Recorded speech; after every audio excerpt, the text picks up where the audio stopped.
Olá, meus irmãos e minhas irmãs, tudo bem com vocês? Graça e paz, a paz do Senhor Jesus. Mais uma lição da Escola Sabatina e hoje a lição número 4. É bem interessante, é a Bíblia, a fonte autoritativa da nossa teologia. Então, se você não é inscrito no nosso canal, você possa se inscrever, você possa dar um like aí para ajudar nosso canal, se inscreva no nosso canal e clica no sininho para você receber novas notificações, novos vídeos. E se você gostou, compartilhe esse vídeo com outros irmãos, tá bom? Que Deus seja louvado.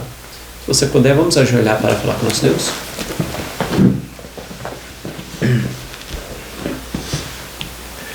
Senhor Deus, muito obrigado por estarmos aqui nessa manhã, Pai. Que o Senhor possa nos abençoar, não só a nós, mas a todos que estão ouvindo a Tua Palavra, que vão aprender hoje com a lição da Escola Sabatina. Que o Senhor possa inspirar a cada um, ensinando, Senhor Deus, repreendendo e dando a bênção, a força, Senhor Deus, para poder praticar a Tua Palavra na vida de cada um. Amém. Obrigado, Pai, em nome de Cristo. Amém. Amém, Senhor. Muito bem, meus irmãos, então a lição número 4. Comigo aqui está o irmão Mário, o irmão Evilânio e o irmão Alexandre. E o texto para nós dar início aqui é um texto bem conhecido, Isaías 8:20. A lei e o testemunho, se eles não falarem dessa maneira, jamais verão a alva. Outras versões, jamais eles terão iluminação. Então, basear o nosso estudo com a Bíblia e o Espírito de Profecia, senão não tem iluminação. Então, vamos comentar, irmãos, essa introdução? Esse texto aqui que fala de Isaías 8, versículo 20, a lei e ao testemunho. Nós sabemos que a lei que está se referindo aqui é a lei de Deus e também a lei atemporal da época que eles tinham que cumprir. No caso, sempre tem aqueles mandamentos adicionais, mandamentos temporais, também é incluído também que tinha que praticar, mas em última instância aqui é a lei dos 10 mandamentos e o testemunho. Que testemunho? Testemunho de Jesus, é claro, que é o espírito de profecia. Está de acordo com a lei de Deus e com todos os profetas. Isso é a harmonia bíblica. Os mandamentos e todos os profetas, que nenhum entra em contradição um com o outro. Então, se não se basear na lei de Deus e em todos os escritos dos profetas, é porque não há iluminação neles. O grande conflito na página 599 dessa edição aqui diz assim: a lei e ao testemunho. Vai falar o texto novamente, vai repetir o texto, lógico. Aí da continuação: o povo de Deus é encaminhado às santas escrituras como a salvaguarda contra as influências dos falsos ensinadores e poder ilusório dos espíritos das trevas. Satanás emprega todo o artifício possível para impedir os homens de obter conhecimento da Bíblia, pois os claros ensinos desta põem a descoberto os seus enganos. O claro ensino das Escrituras põe em descoberto, revela os enganos do diabo. Aqui é que o texto está falando. Em todo o avivamento da obra de Deus, o príncipe do mal está desperto para a atividade mais intensa. Aplica atualmente todos os seus esforços em preparar-se para a luta final contra Cristo e os seus seguidores. Então, irmãos, aqui diz a lei e o testemunho. Na Bíblia, não diz assim: o pastor, o doutor, o padre, não é, o sacerdote não fala isso. Fala a lei e ao testemunho. Então, se a Bíblia diz assim, se a Bíblia diz assim, aí um pastor diz assado. Não, aí você não pode seguir essa instrução. Tem que seguir a instrução da Bíblia. Você tem que ser independente em termos espirituais. A única dependência que você tem que ter é de Deus. Depender de Deus em termos espirituais, assim, para a sua salvação. Você não pode confiar a sua alma na mão de homens. Você não pode confiar a sua vida na mão de homens. Tem que confiar na mão de Deus. E a nossa única salvaguarda, assim, de termos de prova concreta, de fundamento é a Bíblia. Tem um texto aqui no Fundamento da Educação Cristã, página 127, 128, diz assim, ó, não devemos permitir que nenhum argumento humano nos desvie de uma pesquisa completa da verdade bíblica. As opiniões e os costumes dos homens não devem ser recebidos como se tivesse autoridade divina. Deus revelou em sua palavra em que consiste todo o dever do homem, e não devemos apartar-nos da grande norma da justiça. Ele enviou seu Filho unigênito para que fosse nosso exemplo e nos convida a ouvi-lo e segui-lo. Não nos devemos deixar afastar da verdade segundo é em Jesus, porque grandes e professos homens põem certas ideias acima da singela declaração da palavra de Deus. Então, irmãos, muito cuidado, não devemos permitir nenhum argumento humano. Um pode ser doutor, pode ser PhD, pode ser o que quiser. O argumento dele deve estar através da Bíblia e do Espírito de Profecia, senão eles não têm iluminação. Quem foi que rejeitou Jesus na época de Jesus? Os líderes, sumos sacerdotes, escribas, homens que estudavam as Escrituras, mas estão cegados pelo pecado. Que essa semana nós vamos estudar vários temas aqui.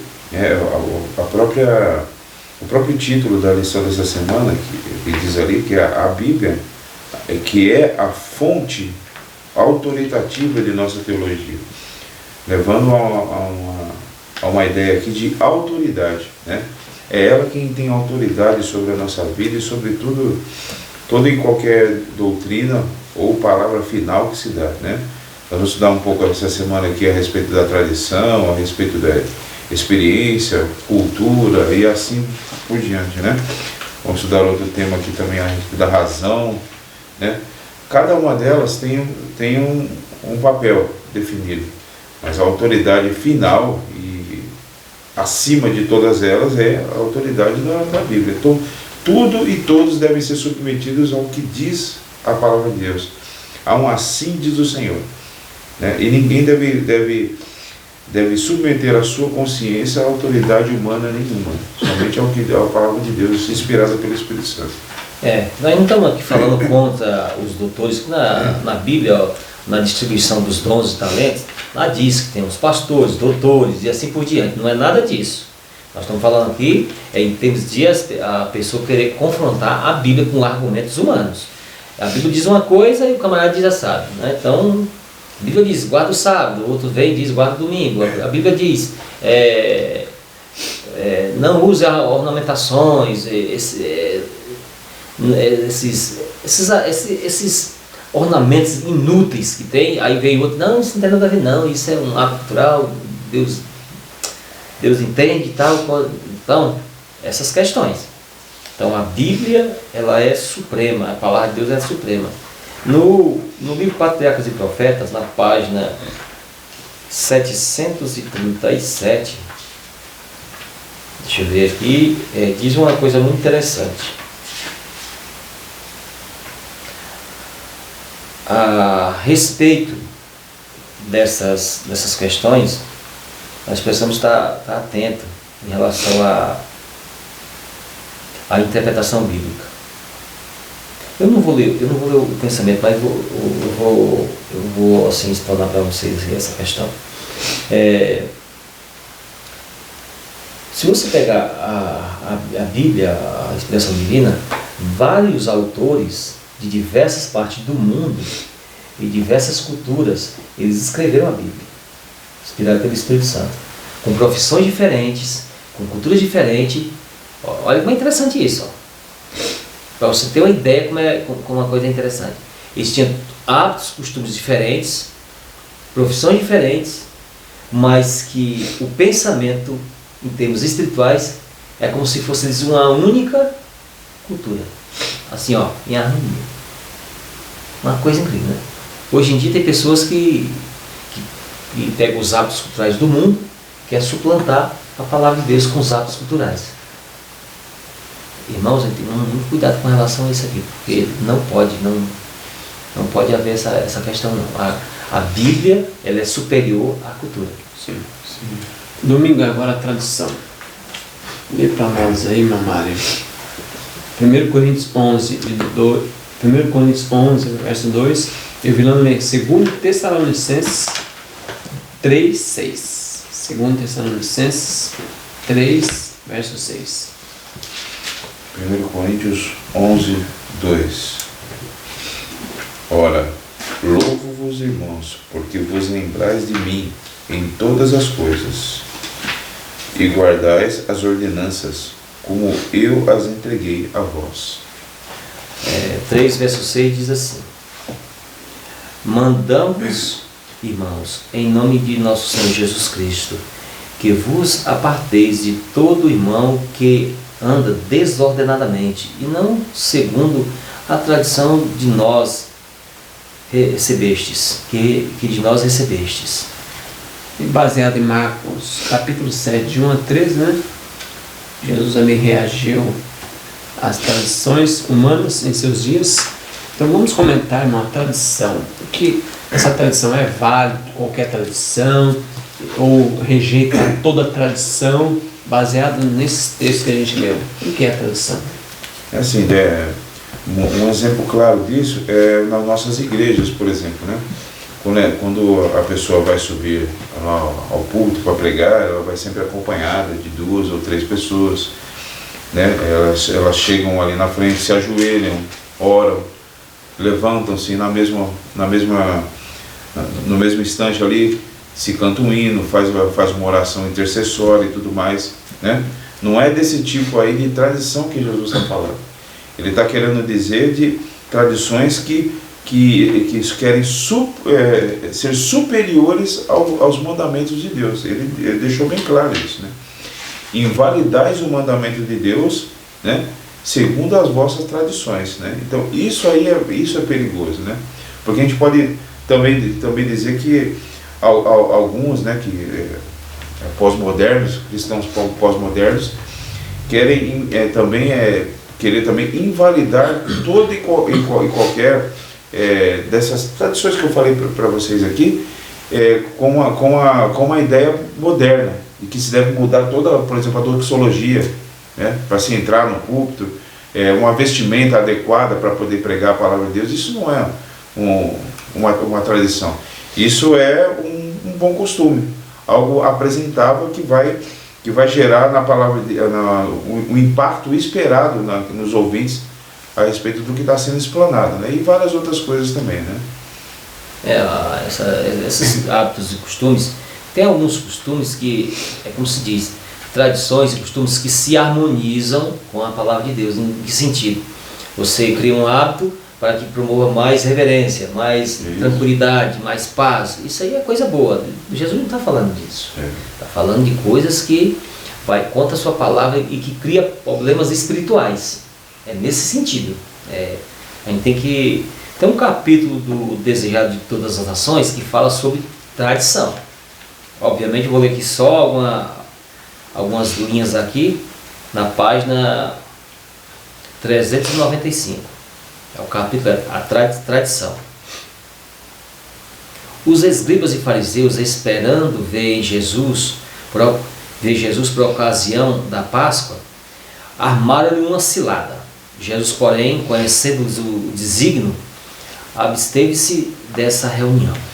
Então chegaram ao pé de Jesus uns escribas e fariseus. Como ele não fosse para onde eles estavam, foram eles ter com Jesus. Olha a perseguição deles novamente. Por algum tempo, parecia que o povo da Galileia o havia de aceitar como Messias, derribando-se o poder da hierarquia naquela região. A missão dos 12, indicando a extensão da obra de Cristo e pondo os discípulos mais francamente em conflito com os rabis, excitara novamente os ciúmes dos guias em Jerusalém. Os espias, por eles enviados a Cafarnaum, no princípio de seu ministério, os quais procuravam firmar contra ele a acusação de violador, olha, escuta só, de violador do sábado, foram confundidos. Mas os rabinos buscavam levar a cabo o seu propósito. Agora, outra delegação foi enviada para vigiar-lhe os movimentos e encontrar contra ele algum motivo de acusação, como anteriormente. Esse motivo de queixa foi sua desconsideração pelos preceitos tradicionais que atravancavam a lei de Deus. Escutem só. Estes se destinavam professadamente a preservar a observância da mesma, mas eram considerados mais sagrados que a própria lei. Olha que coisa. Era considerado sagrado mais do que a própria lei. Vocês entendem a situação aqui? Você lê o capítulo, esse texto todo aqui, é da página 495 a 497, a página 408, 603. E Educação, página 75. Então, eles queriam suplantar a lei de Deus pelo quê? Pela tradição. Lembra lá da expressão lá que eles falavam? O mandamento diz: honra teu pai e tua mãe. E eles criaram uma tradição lá que o filho podia chegar do pai e da mãe. Os recursos que Deus me deu serão para o Senhor, serão para a casa de Deus, Corban, né? Então, serão para a casa do Senhor. E agora a honra ao pai e a mãe. Deixar o pai e a mãe passar apuros em termos financeiros, entrar em dificuldade e doar tudo para o templo. Na tradição, né? Na página 395 do mesmo livro que o Evelano leu, diz lá que os fariseus deixavam de lado o 5º mandamento como não sendo de nenhuma importância, mas eram rígidos demais em executar a tradição dos anciãos. Ensinavam ao povo que a dedicação de sua propriedade ao templo era um dever mais sagrado que o próprio sustento dos pais. Por que isso? Porque o sustento dedicação da sua propriedade ao templo, eles ensinavam que era um dever mais sagrado que o cumprimento do 5º mandamento, porque eles eram responsáveis pelo templo. Então, tudo que se dedicava ao templo, quem iria usufruir, quem que era? Eram eles. Então, em prol disso, né, poderia-se até deixar de ser responsável pelo sustento do pai ou da mãe. É uma contradição direta ao 5º mandamento da lei de Deus. Então esse é um exemplo claro da tradição suplantando o mandamento do 5º mandamento da lei de Deus e o princípio fundamental dele, né? Também existe uma tradição também que os evangélicos citam, os católicos dizem assim: os pais da igreja, nós temos que ver o que os pais da igreja disseram. E quando eles dizem os pais da igreja, vamos falar de Agostinho, os pais da igreja católica. Infelizmente, muitos teólogos citam os pais da igreja. Eu cito até os avós da igreja. Então, é complicado, irmãos. Cai fora disso aí. E esses tal de pai da igreja é tudo pai da igreja católica, não é os apóstolos. Os apóstolos estão aqui, dentro da Bíblia Sagrada. Sim. Nós devemos seguir o ensino do Senhor, né? E vamos agora para a experiência. Evelano, lê para nós Romanos 2,4. Irmão Mário, Tito, capítulo 3, verso 4 a 5. E eu vou ler 2 Coríntios 11, de 1 a 3. Eu já vou ler aqui, 2 Coríntios 11, de 1 a 3, diz assim, quem dera que me suportais um pouco na minha insensatez. Sim, suportai-me ainda, porque estou zeloso de vós com zelo de Deus, pois deposei com um só esposo, Cristo, para vos apresentar ele como virgem pura. Mas temo que assim como a serpente enganou a Eva com sua astúcia, assim também sejam de alguma sorte corrompido o vosso entendimento, se apartem da simplicidade da pureza que há em Cristo. Então, no finalzinho aqui falou, também seja de alguma sorte corrompido o vosso entendimento e se aparte da simplicidade da pureza que há em Cristo. Bom, Mário. O senhor Tito 3, 4 e 5. Sim. Diz assim: Mas quando a benignidade e o amor de Deus, nosso Salvador, para com os homens apareceu, não pelas obras de justiça que houvéssemos feito, mas segundo a sua misericórdia, nos salvou pela lavagem da regeneração e da renovação do Espírito Santo. Romanos 2, versículo 4. Ou desprezas tu as riquezas da sua benignidade e paciência e longanimidade, ignorando que a benignidade de Deus te conduz ao arrependimento? Então vamos conectar essa experiência. Exatamente. Esse texto que você... Aqui está uma experiência divina, está outra e ali outra. Paulo falando lá, eu temo que o diabo, a serpente, está se referindo ao diabo aí, que engane a vocês, como enganou Eva com a sua astúcia. Qual foi a experiência que Eva teve com Deus e Adão teve com Deus? Deus os criou, Deus criou um planeta maravilhoso, um jardim, depois que deixou tudo prontinho, criou eles, pôs ele lá, pôs ele lá, Adão como príncipe, como regente da terra, como o mordomo, o cuidador, deu tudo para ele, tudo maravilhoso, uma bênção. Eles tiveram essa experiência com Deus. A experiência com Deus que eles tiveram, eles rejeitaram essa experiência divina para ser conduzido pelo maligno. Desconfiaram, trocaram a sua experiência que tiveram com o Pai Celestial, que deu tudo para eles, para ouvir a voz do diabo. Sim. Aí Paulo está falando como se Paulo disse assim: eu temo que o diabo engane a vocês como enganou Eva. Eva rejeitando a sua experiência com Deus, tudo que o papaizinho do céu fez com ela, e ouvindo a voz do diabo. Eu temo que vocês façam a mesma coisa.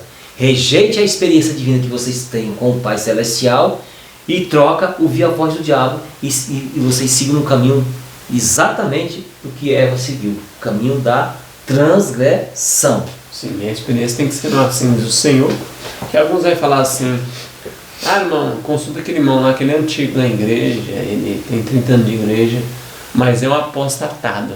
Não é um assim do Senhor. Está falando de experiência com Deus, assim, né? Não estamos falando de anos de igreja, experiência, vida com Deus. Olha, irmão, aquele irmão não é nada de negócio de 30, 40, 50 anos na igreja. Cabeça branca, ele tem experiência na igreja. Não é isso. Às vezes tá na igreja, tem 40 anos, mas não sabe nada. Experiência na igreja é uma coisa, experiência com Cristo isso é outra coisa, né? Experiência na igreja é uma coisa. Falando de experiência com Deus, igual a Enoque e tal, andou com Deus. Que estuda a Bíblia, experiencia. Gosta de ver a piedade, né? Essa questão, né? Por que é importante isso? Porque muitas vezes a experiência que eu tenho com Deus e com Cristo, no meu decorrer da minha vida, a minha vida é totalmente diferente da de outras pessoas, né? Deus age na minha vida de uma forma diferente do que age na vida de outras pessoas. Então, a minha experiência com Cristo é uma coisa, o que diz a palavra de Deus é outra. Ele não vai agir, muitas vezes, na minha experiência, do jeito que vai agir na experiência da vida de uma outra pessoa. Então, isso não deve ser tomado o quê? Como regra, né? O que eu vivi com Cristo não quer dizer necessariamente o que a outra pessoa vai viver também. Então, tudo deve ser colocado, como estão falando desde o começo aqui, a prova das Escrituras, da palavra de Deus. Olha o que diz aqui, a lição aqui no último parágrafo. As experiências podem ser muito enganadoras. Biblicamente, a experiência precisa ter sua esfera apropriada. Deve ser influenciada, moldada e interpretada pelas Escrituras, né? Isso aqui, eu não sei se cabe também, mas entra também a parte aqui da emoção também, eu acredito eu, né? Porque muitas pessoas têm a sua experiência com Deus baseada também nas suas emoções. Nós vamos entrar nessa parte aqui, né, na parte de quarta-feira, né, que é a confrontação, o que deve ser confrontado com a emoção, mas eu acho que entra também aqui, né? É porque geralmente as pessoas confundem muito essa questão de emoção com sentimento. Sentimento e razão, eles podem caminhar junto. Agora a emoção é complicada. Não pode confundir isso. Jesus, a Bíblia fala que haja em vocês o mesmo sentimento que houve em Cristo Jesus. Jesus, por diversos momentos, os sentimentos deles afluiu, mas está em harmonia, está tudo em harmonia. Não tem problema, não tem essa questão. Sim. Agora, mas cuidado com essa questão emocional aí, porque é complicado, entendeu? A experiência, irmãos, aqui, os textos falou aqui, como você rejeita a benignidade, a bondade, a paciência de Deus? Não está falando dessas questões? Bondade, paciência? Como você rejeita isso que Deus já te mostrou, teve misericórdia de você, para ouvir a voz da serpente? Você entende essa questão da experiência aqui? A experiência, a prática do Evangelho fortalece a sua fé em Deus. Isso é fato. É fato. A prática do Evangelho, cada vez que você descobre uma verdade e você começa a praticá-la, isso vai fortalecendo cada vez mais a sua fé em Deus. Isso, a gente pode citar aqui vários exemplos. Aqueles jovens que foram muito jovens para a Babilônia. Daniel e seus irmãos lá que foram para a Babilônia. Bem jovens. O testemunho daqueles jovens, a experiência que eles tiveram com Deus quando criança. Os pezinhos do papai e da mamãe. E quando foi lá para a Babilônia, foram provados a ferro e fogo e passaram no teste. Permaneceram o quê? Fiéis, porque eles tiveram uma experiência genuína com Deus. Sim. E não desprezaram a experiência que eles tiveram com Deus. Tem 3 linhas aqui, irmão. Medicina e Salvação, página 99, diz assim, ó. Aquele que deseja obter poder moral e intelectual deve retirá-los da fonte divina. Em cada assunto ou decisão, perguntaremos: é este o caminho do Senhor? Então sempre devemos perguntar assim do Senhor: esse é o caminho do Senhor? Devemos perguntar para a Bíblia e o Espírito de profecia. Então, a terça-feira agora, a cultura, olha lá, 1 João 2, eu vou ler aqui 1 João, capítulo 2, verso 15 a 17, diz assim, ó: não ameis o mundo, nem as coisas que há no mundo. Se alguém ama o mundo, o amor do Pai não está nele. Porque tudo que há no mundo, a concupiscência da carne, a concupiscência dos olhos, a soberba da vida, não é do Pai, mas é do mundo. Ora, o mundo passa, e a sua cobiça, mas aquele que faz a vontade de Deus permanece para sempre. Então vamos comentar, irmãos, esse é a cultura. A gente vê, pode tirar um exemplo muito claro disso aí, né, que a cultura ela provém de um povo, né? A cultura provém, podemos dizer assim, da tradição que aquele povo adquire com os anos, né? E de repente chega o Evangelho nessa determinada cultura aí. Então, onde o Evangelho chega, ele vai provocar o quê? Transformação, né? Ele vai provocar mudança de vida, né? Ele vai abalar as estruturas onde quer que ele chegue. Ele tem que ser assim, né? Mas só que a cultura não pode ter o seu lugar também, como os outros quesitos que a gente viu aqui, acima também da palavra de Deus. Por quê? Vamos supor, quando o Evangelho chega a uma tribo indígena, por exemplo, a gente sabe como é que os indígenas por exemplo, se vestem, não é verdade? É uma cultura deles, quase que não se vestir, não é verdade? Então, quando chega ali, o Evangelho vai fazer o quê? Ele vai mudar essa cultura. Ele tem que passar por cima dessa cultura e ensinar o que a Bíblia diz, por exemplo, a respeito de vestuário, sim, a respeito de comportamento. Não mostrar a tua nudez. Exatamente. A respeito de alimentação, ele vai dizer. Então, uma determinada cultura indígena, por exemplo, tem vários missionários nossos que estão infiltrados dentro de tribos indígenas pregando o Evangelho. Quando chega ali, ele muda também a alimentação. Mas é cultura, eles comem javali, porco. Tem os canibais também, os canibais? Então. Exatamente, até os canibais. Então, o que vai se dizer? A cultura nossa é assim, vamos continuar desse jeito. Não. Agora provoca uma mudança total e radical nessa cultura, né? Levando o povo em obediência ao que diz o assim diz o Senhor. Tem que seguir a cultura da Bíblia e do Espírito de profecia. Exatamente. Então, os hábitos culturais aqui, a cultura, todos os ambientes, todos os locais, todos os países, estados, eles têm os seus hábitos culturais.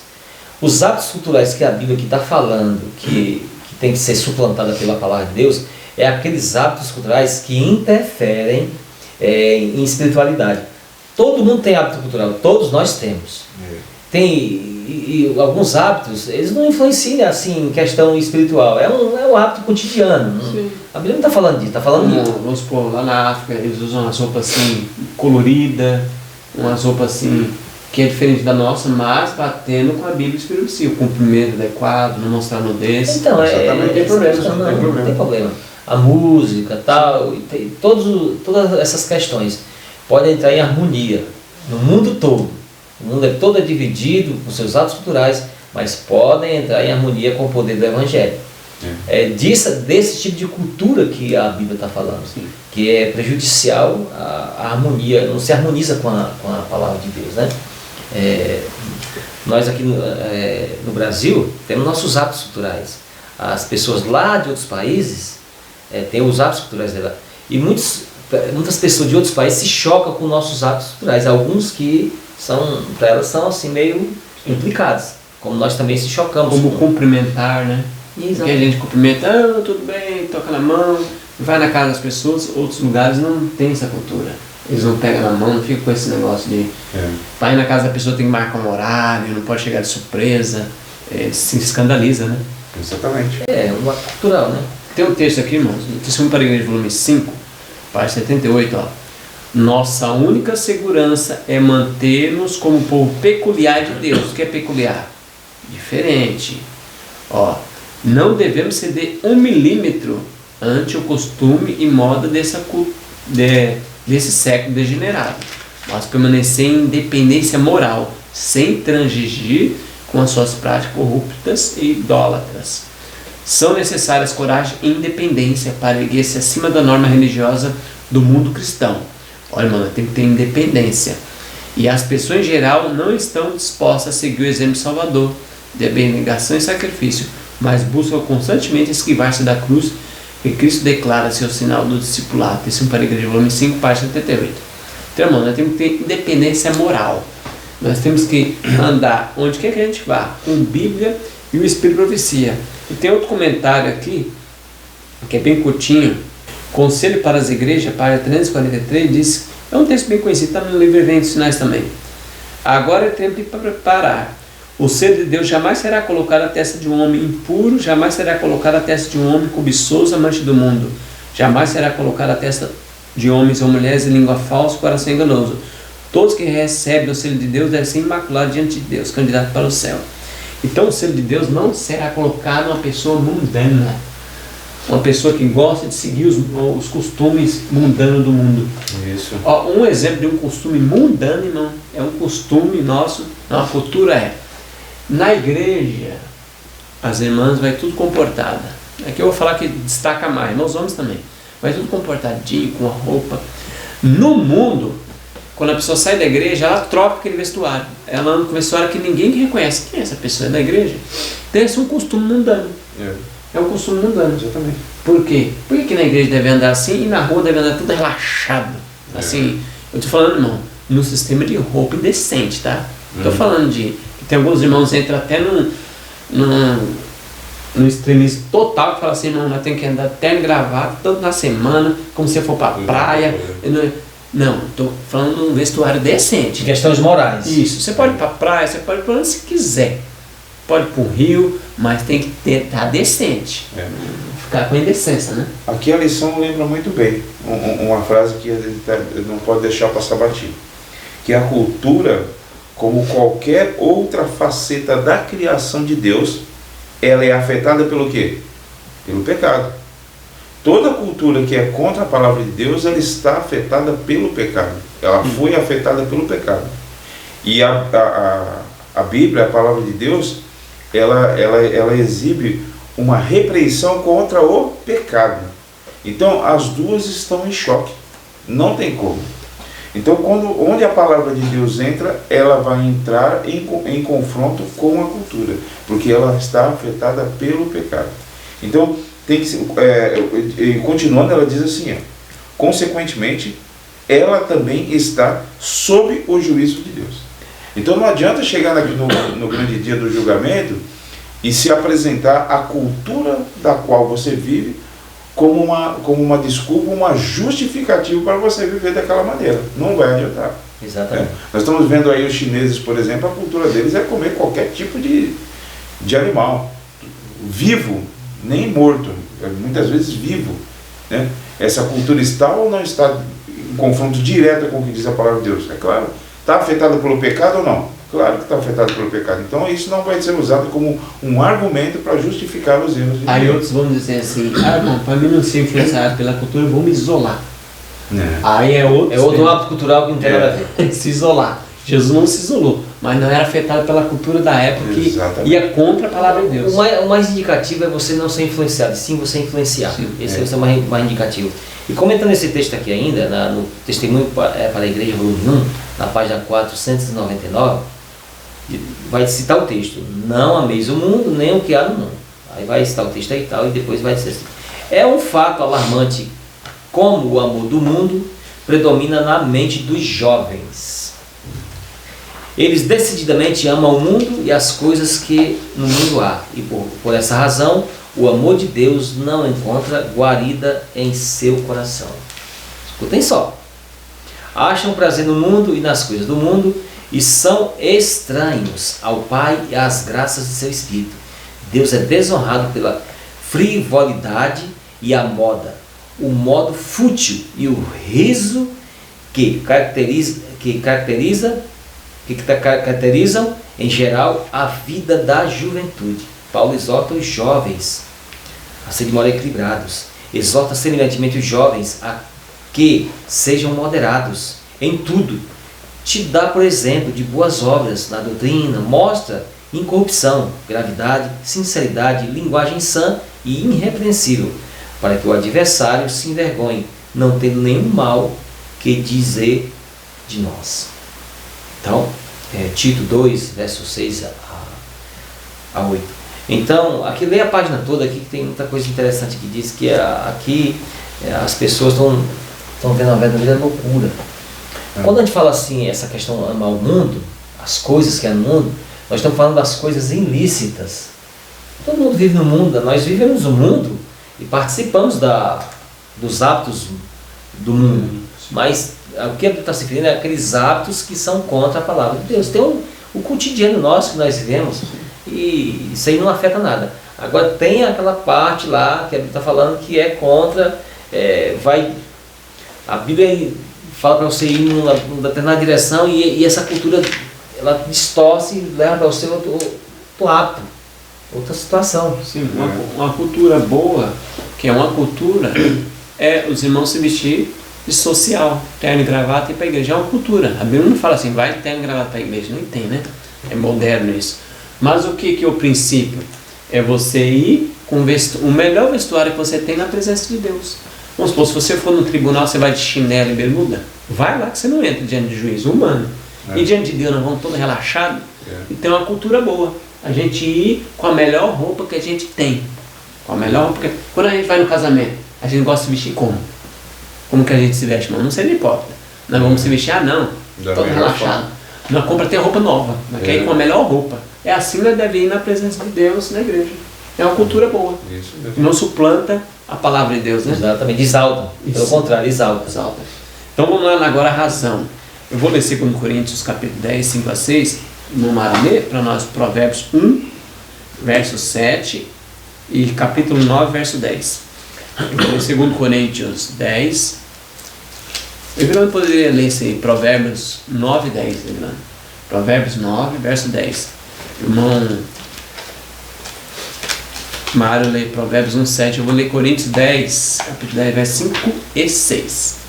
Ó, derribando raciocínios e toda baluarte que segue contra o conhecimento de Deus, elevando cativo todo pensamento à obediência a Cristo, estando prontos para vingar toda desobediência, quando for cumprida a vossa obediência. Sim. Provérbios 1,7 diz que o temor do Senhor é o princípio do conhecimento, ou algumas outras traduções, é o princípio da sabedoria. Mas os loucos desprezam a sabedoria e a instrução. O temor do Senhor é o princípio da sabedoria, e o conhecimento do santo é o entendimento.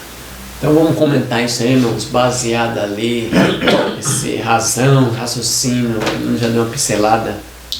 A gente tem que estar racional totalmente, e aí nós vamos ver que isso aconteceu com o iluminismo no século XVIII, só racional, só científico, se tiver baseado na ciência, amém, isso. Que é o racionalismo, né?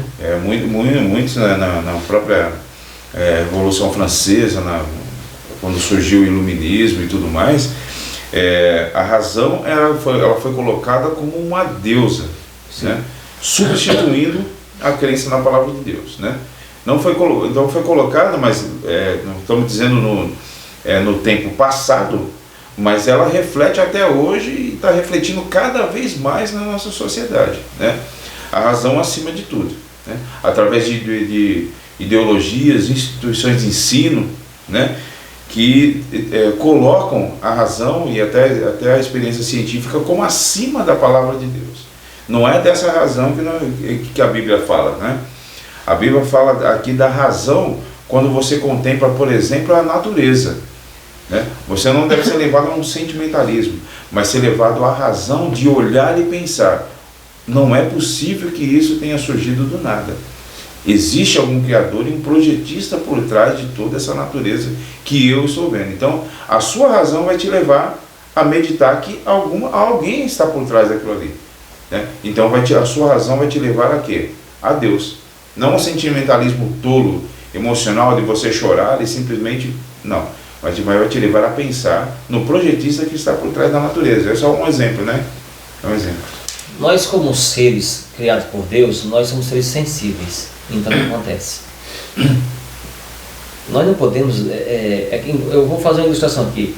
A fé e os mandamentos. Nós não podemos... A graça e os mandamentos. E a fé e os mandamentos. Nós não podemos divorciar. Nós temos que deixar isso assim, ó, em harmonia.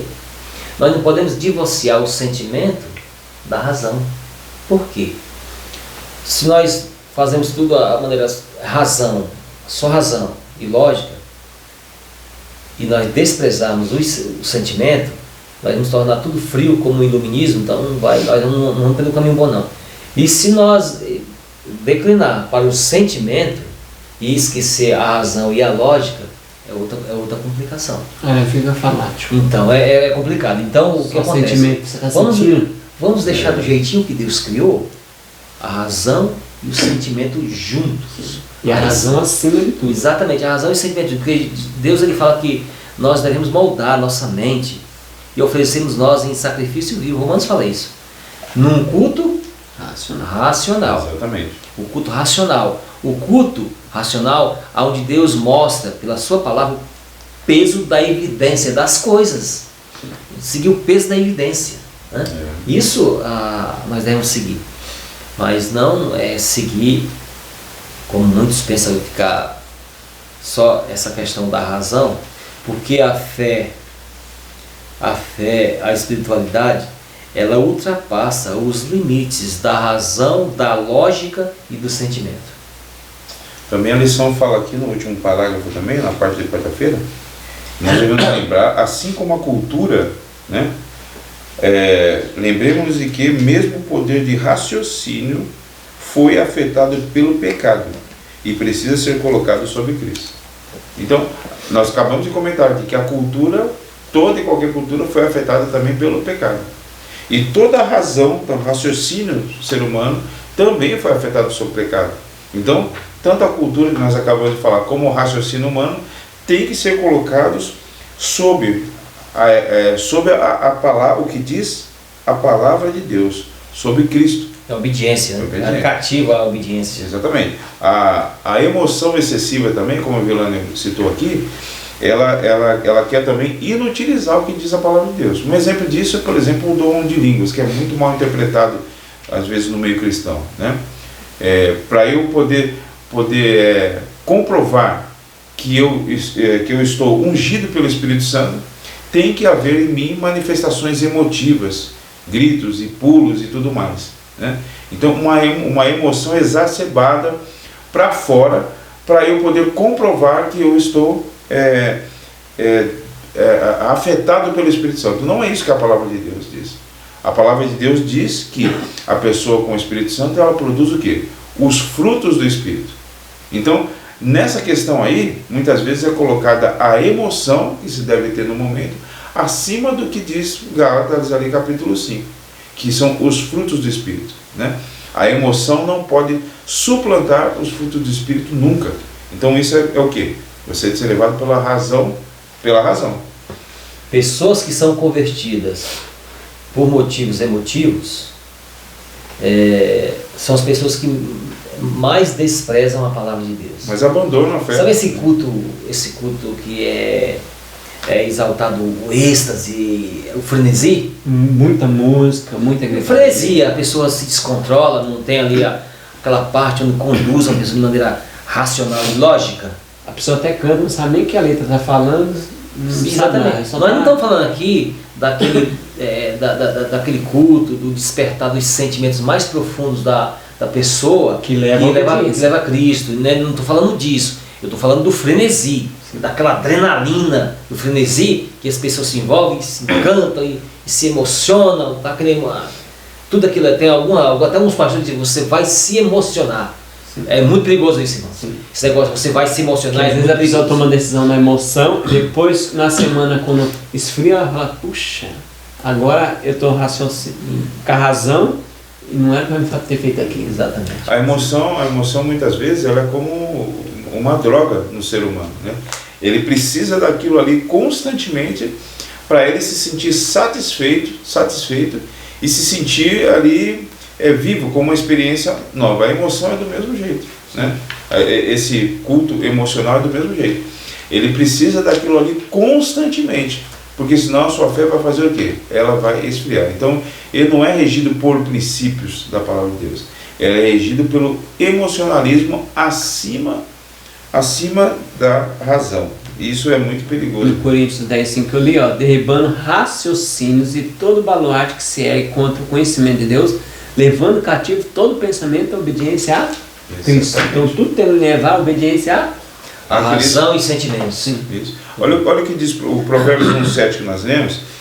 Se a gente parar para analisar o Provérbios 1:7, ele diz que o temor do Senhor é o princípio do conhecimento ou da sabedoria. E diz que, mas os loucos desprezam a sabedoria e a instrução. Se o temor do Senhor é o princípio da sabedoria, e os loucos desprezam a sabedoria e a instrução, os loucos então estão desprezando o quê? O temor do Senhor. Então uma coisa está ligada à outra, né?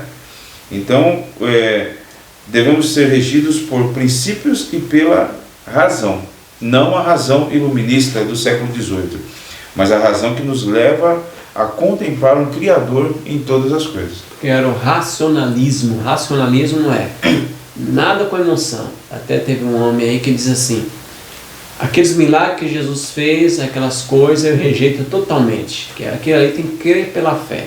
Então rejeita isso aí. Então tem que ter muito cuidado. O racionalismo científico, ele é tudo pela ciência.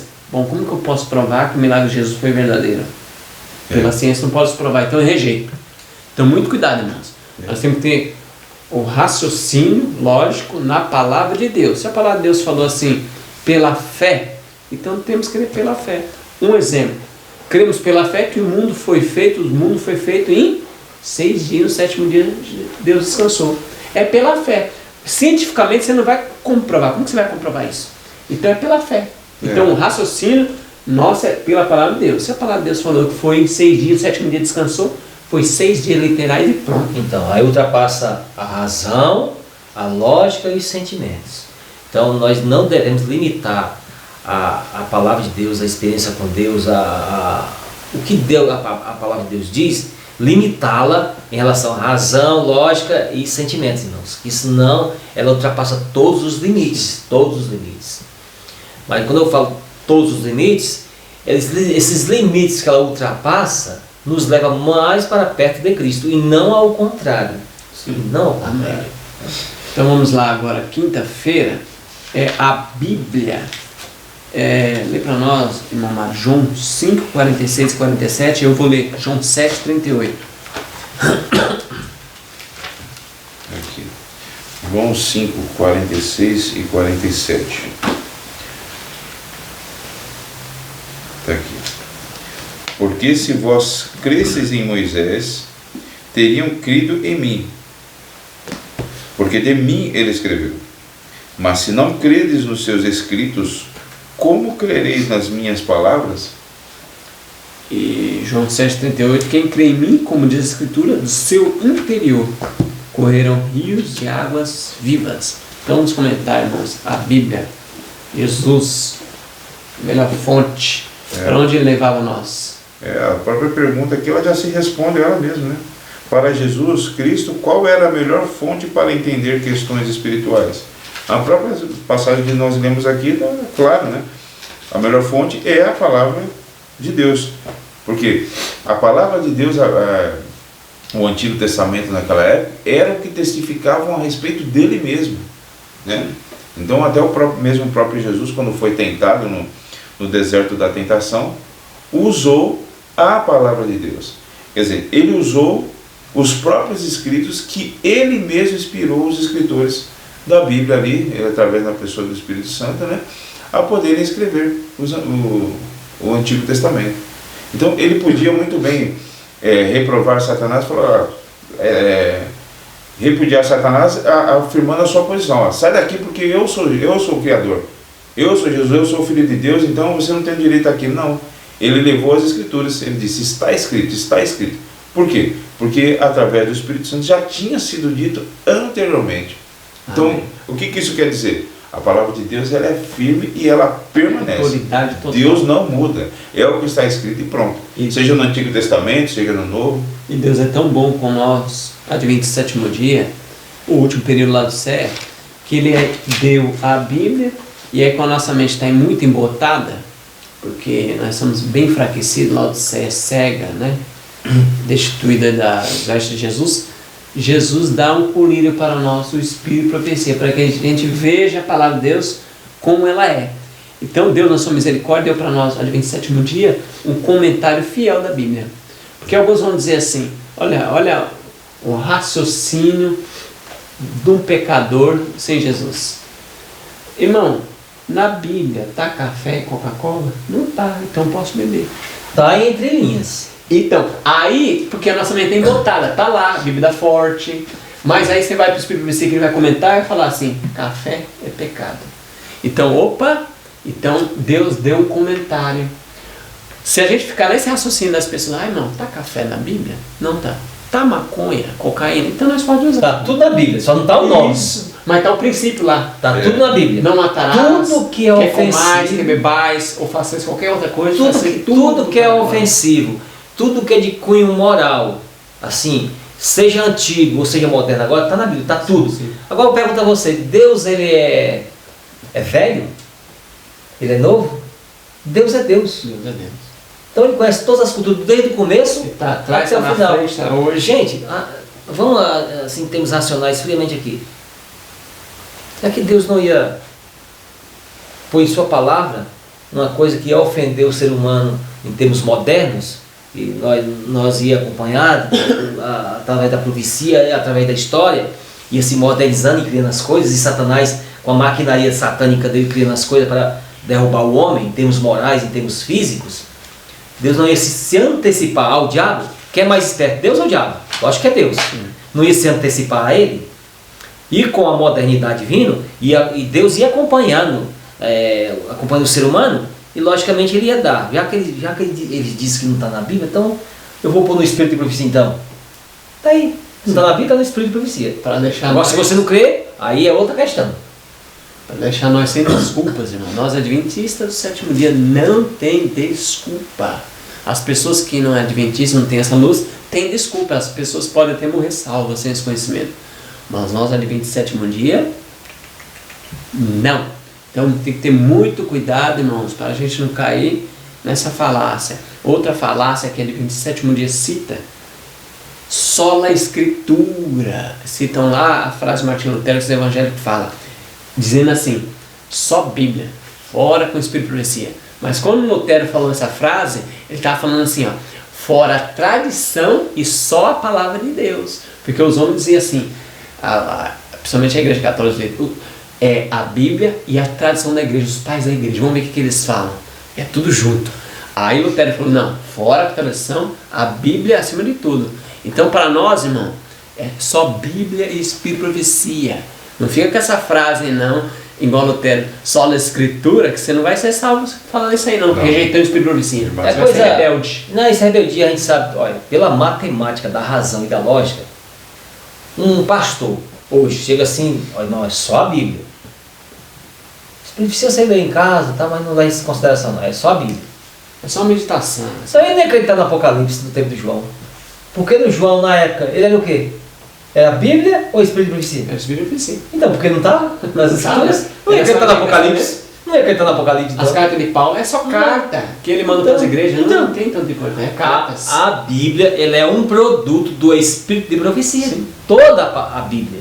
Toda a Bíblia. Toda a Bíblia.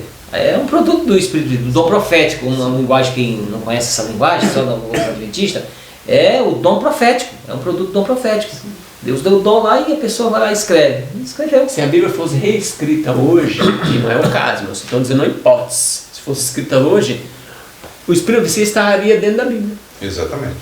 Estaria no canon. Exatamente. Estaria tudo isso. Né? E outra coisa também, né, que nós devemos pensar, por exemplo. Nos dias de Davi já existiam os testemunhos e os escritos de Moisés. Sim. Na verdade, para que precisaria do profeta Natan então? Então, para quê? E nos dias de Acabe, dos reis, já existiam os antigos de Moisés do Antigo Testamento. Para que precisava de Elias? Não precisaria de Elias. Né? Nos dias de Daniel... Acabe poderia dizer, só Moisés, só Moisés, fora com Elias. Nos dias de Daniel, por exemplo, já existiam os escritos. Muitos poderiam rejeitar Daniel e dizer assim, para que você, Daniel? Nós já temos Já tem Moisés. Daniel na época era o quê? O Espírito? Exatamente. Profecia. Então nós, quando a gente pensa nisso, a gente pode até se indignar de as pessoas sequer terem um pensamento desse na época. Mas hoje muitos fazem do mesmo jeito. Sim. Nós já temos a Bíblia, para que Ellen White? Para que o dom profético? Então, a comparação, se for pensar assim, nós não precisamos dos profetas nenhum. Né? Então nós precisamos de um profeta nos nossos tempos, do mesmo jeito que foi preciso na época do exílio de Babilônia, na época dos reis, em todas as épocas. Porque sem profeta o povo se corrompe. Exatamente. É uma contradição atrás da outra, né? Sim. Eles falam assim, é só a Bíblia e tal, mas ficam reclamando daqueles 400 anos que teve, né? Sem Espírito de Profecia. Então, que coisa, para mim, eu costumo falar essa palavra, é claro, é uma aberração espiritual. Então, irmãos, e outros pastores que ficam dizendo que os irmãos não devem estudar o Espírito de Profecia em grupo. Irmãos, isso é uma aberração espiritual. Não escute esse pastor. E você que é pastor, se você estiver fazendo isso, você está sendo usado pelo diabo. Então, se curve diante de Deus, se arrependa e mude essas questões espirituais na sua cabeça, né? Então, aqui diz claramente, né? Nós devemos seguir a palavra de Deus. A palavra de Deus em todos os pormenores.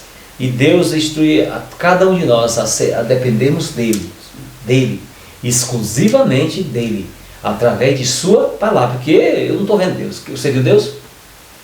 Nós contemplamos pela fé, através das Escrituras. É isso assim, é assim que acontece. Ver o movimento de Deus dentro da Bíblia. Dentro da Bíblia, ele agiu, na profecia, na história. Aí nós vemos a mão de Deus, o poder e o amor, toda a sua bondade e o seu cuidado. Amém. Irmão, tem um texto para nós.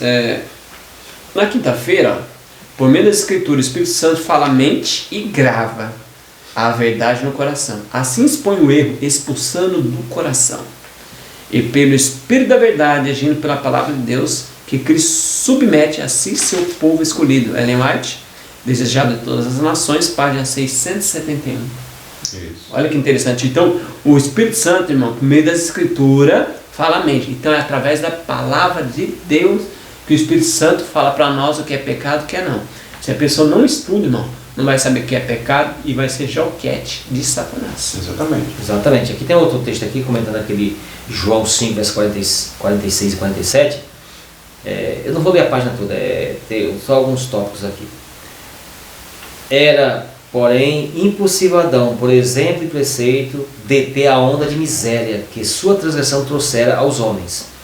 A incredulidade insinuou-se no coração dos homens. Os filhos de Adão apresentam o primeiro exemplo dos dois rumos seguidos pelos homens em relação às reivindicações de Deus. Abel via Cristo prefigurado nas ofertas sacrificais. Caim era incrédulo quanto à necessidade de sacrifícios. Recusou-se a discernir que Cristo era tipificado pelo cordeiro morto. O sangue de animais parecia-lhe não ter virtude alguma. o evangelho foi pregado a Caim, assim como para seu irmão, mas foi-lhe um cheiro de morte para a morte, visto como não reconheceu no sangue do cordeiro sacrificial a Jesus Cristo, a única provisão feita para a salvação do homem. Leia a página toda, que tem umas advertências que Cristo faz aqui, mais ainda. Sim. Então, ficar atento a isso. Irmão, sexta-feira, para nós terminarmos, tem um texto aqui no Grande Conflito, página 9, lá no início. Ó. Em sua palavra, Deus conferiu aos homens o conhecimento necessário para a salvação. A Santa Escritura deve ser aceita como autoridade infalível, revelação da sua vontade. Elas são a norma do caráter, o revelador das doutrinas, a pedra de toque da experiência religiosa. Então, irmãos, a cultura, a razão, a experiência, a tradição tem que bater conforme um assim diz o Senhor. Não assim diz a igreja, assim diz o doutor, Os o pastor, pais, os padres, nada os disso. avós, os bisavós, não. Não. Não, Assim porque diz o Senhor. a parte de sexta-feira aqui, ela frisa bem. Dentre todos os assuntos que nós estudamos, a palavra de Deus, a Bíblia, ela é o único instrumento de Deus que leva realmente o Cristo a cumprir o seu propósito com a humanidade, que é o quê? Levar o ser humano cativo aos seus pés, a reconhecer e ver o pecado, se arrepender do seu pecado e transforma a vida, fazendo o ser humano viver uma nova vida a partir dali. Amém. Então, a tradição não faz isso, a experiência não faz isso, a cultura e a razão também não faz isso. A única que faz isso é a palavra de Deus, porque ela é a palavra inspirada pelo Espírito Santo. O mesmo Espírito que a inspirou é o mesmo Espírito que age dentro de nós, transformando a nossa vida em todos esses pontos aí. A Revolução Francesa tentou fazer isso, deixou a palavra de Deus, agora é o racionalismo. Nós vamos mudar a nossa forma da cultura, de pensar, nós vamos ver no padrão elevado. O que aconteceu? O padrão foi Só desgraça, só lá embaixo. desgraça. Aí eles falaram assim, não vamos pôr de novo as escrituras, porque olha como baixou o padrão, as pessoas começaram a beber, se prostituir, foi uma Estuprar umas às outras. aberração. É porque o que molda a conduta moral do ser humano é a palavra de Deus. Sem palavra de Deus, Porque alguns falam assim, porque não tem razão de seguir, não tem razão. até hoje, no nosso Brasil, as pessoas falam, se todo mundo tiver educação escolar, tiver um ensino médio, nós vamos ser transformados, as pessoas vão ficar bem moral, bem polida, as pessoas... Irmão, a educação é boa, você ir para a escola, mas isso não muda a moralidade de ninguém. Quem muda é a escritura. É a educação da Bíblia. Da Bíblia. Da Bíblia. A E nem educação mesmo, das escrituras. nem mesmo, por exemplo, a ciência em si, né? Sim. Porque tem muitos que colocam a ciência num papel elevado como um agente transformador da sociedade no geral, né? Então tem aqueles que dizem assim, vai chegar num patamar em que o ser humano vai simplesmente entrar dentro da sua casa e falar, e vai isso, e vai acender, todos vão ter acesso à saúde através do celular, fazer testes de doenças transmissíveis através do próprio celular, colocando simplesmente o dedo. Isso vai levar saúde a todos, isso vai provocar uma revolução? Não. Ao passo que a ciência ela se desenvolve, né, e ela se moderniza, a degradação moral ela cai na mesma proporção. Pode reparar, a ciência sobe, se eleva, e a degradação moral ela vai na mesma proporção caindo, né? A humanidade vai se rebaixando moralmente e civilmente. É uma coisa proporcional à outra. A ciência Então não salva ninguém também. Sim. Então, irmão, que Deus abençoe. Se você gostou dessa mensagem, compartilhe aí nos grupos do WhatsApp da igreja, no Facebook, e clica no sininho para receber novas notificações, e comenta o que você está achando, tá bom? Ore por nós e vamos orar também aqui pelos irmãos também. Os que puderem, vamos ajoelhar. Senhor Deus Todo-Poderoso, Criador dos céus e da terra, muito obrigado, Deus, porque até aqui o Senhor tem nos ajudado. Amém. Amém. Obrigado pela Tua palavra revelada, Bíblia e o Espírito de profecia, Amém. Amém. que não nos deixa cair nos maus caminhos. Muito obrigado, Deus. Pelo Teu poder, pela Tua graça, ajuda-nos a colocar em prática o que está escrito. Abençoe os irmãos que estão nos assistindo, abençoe sua família, entre no lar de cada um, Deus, e faça uma transformação na nossa vida. Amém. Que nosso lar seja sujeito à palavra de Deus. Amém. Amém, Senhor. Perdoando nosso pecado, não que haja mérito em nós, mas confiando em Cristo Jesus que reina para sempre. Amém. Amém, Senhor.